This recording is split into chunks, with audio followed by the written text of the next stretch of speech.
एक छोटे से गांव में रवि नाम का एक लड़का रहता था। उसके पिता खेतों में मजदूरी करते थे और माँ लोगों के घरों में काम करती थी। घर मिट्टी का था, छत से पानी टपकता था और कई बार तो खाना भी पूरा नहीं मिलता था। स्कूल में बच्चे रवि का मजाक उड़ाते थे। अरे, ये देखो, फटे जूते वाला आ गया। रवि चुप रहता। लेकिन उस दिन जब उसने अपने पिता को रात में थका हुआ, पसीने से भीगा हुआ देखा और फिर भी मुस्कुराते हुए कहते सुना, बेटा, पढ़ लिख ले, तेरी किस्मत बदल जाएगी। उस रात रवि सोया नहीं।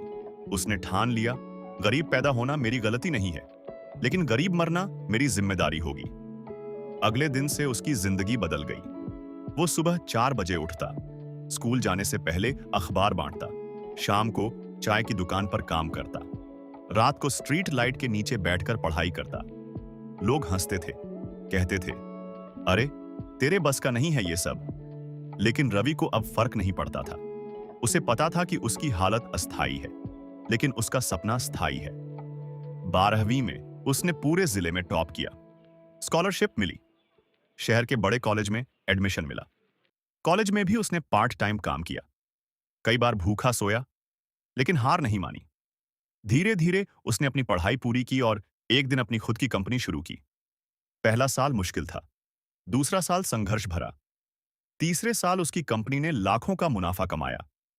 जिस गांव में लोग उसे गरीब कहकर बुलाते थे, उसी गांव में अब लोग उसे साहब कहने लगे।